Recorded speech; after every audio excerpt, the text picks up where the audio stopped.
शांति। उपस्थित शुद्ध पवित्र आत्माओं, परमात्मा की सृष्टि में मनुष्य सर्वश्रेष्ठ प्राणी कहलाता है। इसलिए नहीं कि उसके पास बुद्धि है, बुद्धि अन्य प्राणियों के पास भी है। मनुष्य इसलिए श्रेष्ठ है कि वह कुछ ऐसे श्रेष्ठ कार्य कर सकता है जिन्हें अन्य प्राणी नहीं कर सकते। आत्मा की उन्नति के लिए ओम का ध्यान, विचारों की एकता के लिए वेद का ज्ञान,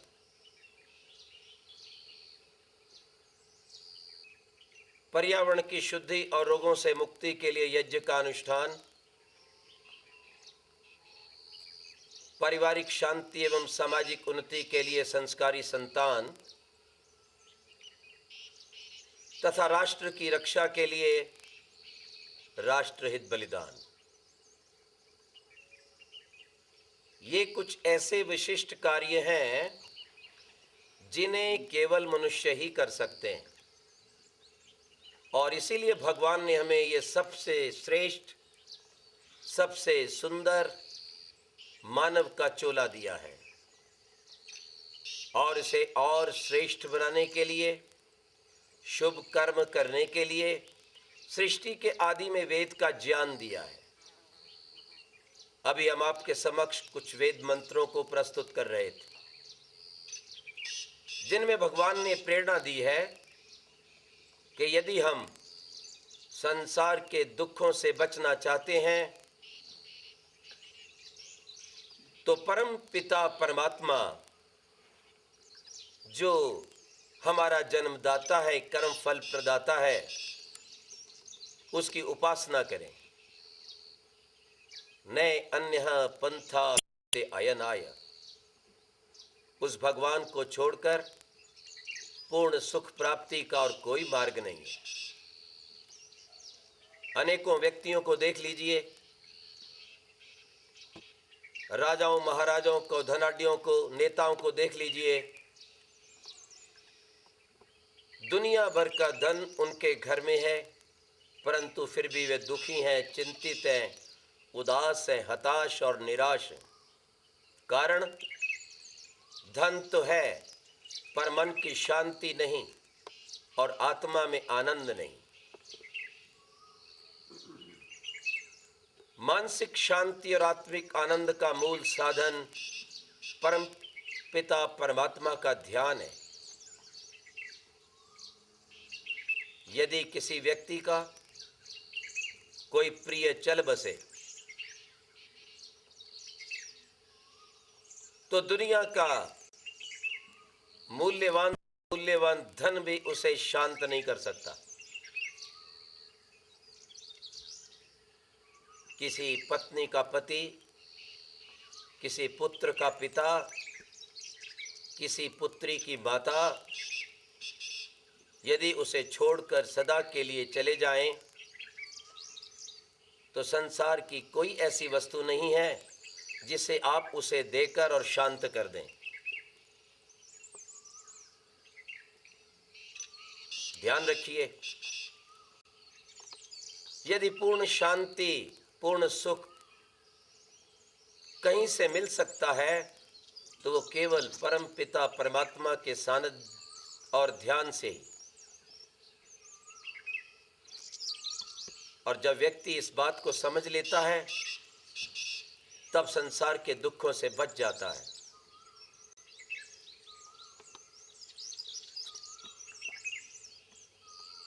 संसार चलायमान है, संसरतीति संसारः,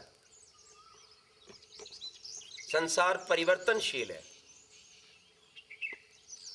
और हम इस चलायमान परिवर्तनशील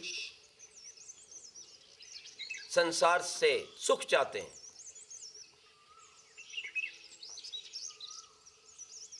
हम इन वस्तुओं के पीछे दौड़ते हैं और वस्तुएं आगे आगे दौड़ती हैं, क्योंकि परिवर्तन संसार का स्वभाव है इसलिए बाल्यकाल से वृद्धावस्था आ जाती है, वह व्यक्ति को दुख देती है। कल तक वस्तुएं ठीक थी, आज टूट जाती हैं, दुख देती हैं। आज धन आता है, कल चला जाता है, दुख देता है। आज संतान का जन्म होता है और कल संतान देखते देखते चली जाती है, भयंकर दुख होता है। संसार के स्वभाव को समझना होगा।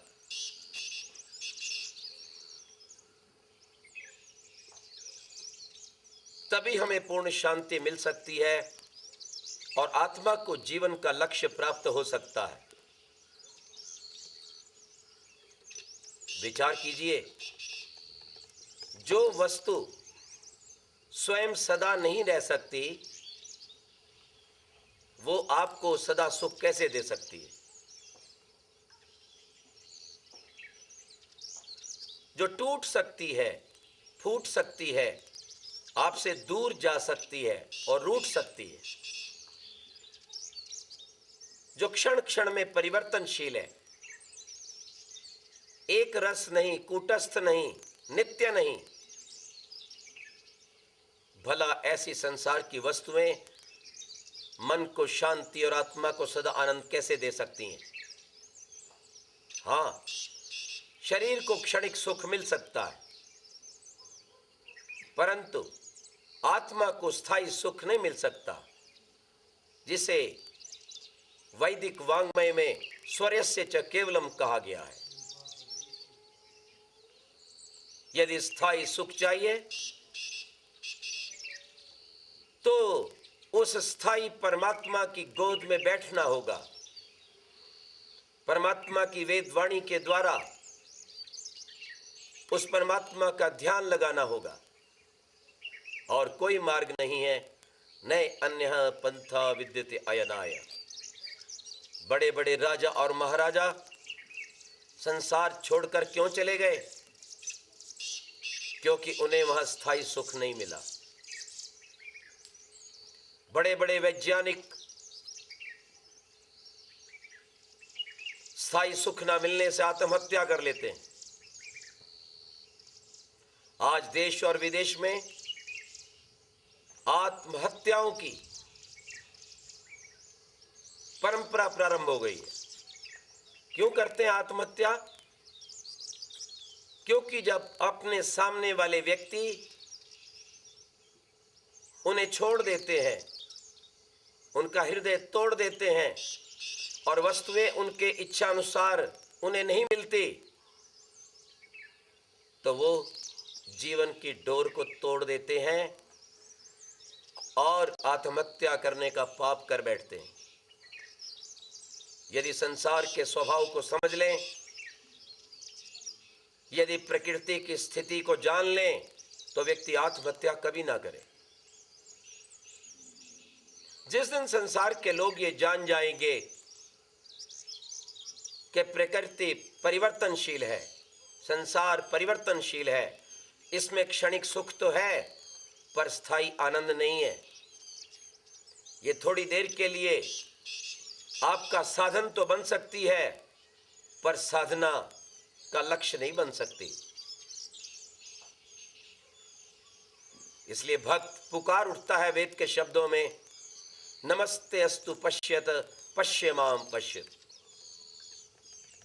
हे परमेश्वर, मैं तुम्हें बारंबार प्रणाम करता हूं। मैंने सारे संसार को घूम फिर कर देख लिया, ठोक बजाकर देख लिया, आंसू बहाकर देख लिया, पर सदा के लिए मेरा कोई ना हुआ और सदा मुझे किसी ने सुख ना दिया। धीरे धीरे सब कुछ छूट गया अथवा बदल गया। इसलिए हे प्रभु, मैं अंत में आपकी शरण में आया हूं, आपको अपने हृदय से प्रणाम करता हूं, अपने मन को एकाग्र करता हूं। हे पिताओं के पिता, माताओं की माता, जगदम्बा माता, मुझे अपनी गोद में स्थान दीजिए, अपनी दृष्टिपात कीजिए, मेरे दुखों को हर लीजिए और अपने आनंद की वर्षा कीजिए। भक्त की पुकार सुनकर परमात्मा भी उत्तर देते हैं, पश्य मां पश्यत। ओ भोले इंसान, ओ मेरी भोली संतान, तू मुझे कहता है मैं तुम्हें देखता रहूं। संसार का कोई व्यक्ति और कोई वस्तु ऐसी नहीं है जिसे मैं नहीं देखता। मैं तो सदा सबको देखता रहता हूं। मैं एक क्षण भी अपनी आंख बंद नहीं करता। ईशावास्यमिदं सर्वम, मैं हर कण कण में तुम्हारे साथ रहकर, तुम्हारे मन में तुम्हारे साथ रहकर तुम्हें देखता रहता हूं। और मात्र दो आंखों से नहीं देखता, सहस्र शीर्षा पुरुषा सहस्राक्षा, मैं 1000 आंखों से तुम्हें देखता हूं। और फिर भी तुम मुझे कहते हो कि मैं तुम्हें देखता रहूं। अरे भोले, बात को समझ। मैं तो तुम्हें देखता रहता हूं, पर तुम ही मुझे देखने का प्रयास नहीं करते। तुम ही मुझे भूल जाते हो। जैसे ही तुम्हें संसार का थोड़ा सा ऐश्वर्य, थोड़ा सा सुख, थोड़ी सी संपन्नता, थोड़ी सी विद्या प्राप्त होती है, तुम बिल्कुल भूल जाते हो। तुम्हें यह ध्यान ही नहीं रहता कि तुम संसार में किस मुख्य उद्देश्य की पूर्ति के लिए आए हो।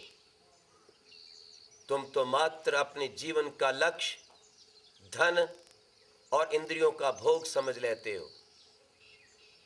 ओ मानव, जीवन का लक्ष्य धन और इंद्रियों का भोग नहीं है। ये साधन तो है पर साधना नहीं। ये मार्ग तो है पर लक्ष्य नहीं। यदि लक्ष्य को प्राप्त करना चाहते हो, मन को शांत, आत्मा को आनंदित करना चाहते हो, तो मैं तुम्हारे साथ विद्यमान रहता हूं। बाहर से अपने चित्त को हटाकर थोड़ी देर के लिए भीतर आओ। पूरा दिन नहीं तो दोनों काल संध्या की वेला में आओ। मैं हृदय में तुम्हारी प्रतीक्षा कर रहा हूं। मेरे प्यारे, ओम नाम का अर्थ पूर्वक जप करते हुए मेरे पास आओ। मैं तुम्हें निश्चित आनंदित करूंगा। सामवेद के प्रथम मंत्र में परमात्मा ने हम आत्मा को यही शिक्षा दी है। ओम अग्नायाहि वीतये घृणानो हव्यदातये निहोता सत्सि बर्हिषि। ओ मानव, यदि संसार में किसी को हृदय से पुकारना चाहता है तो अपने प्रियतम परमेश्वर को पुकार, जो अग्नि के समान संसार के कण कण में विद्यमान है।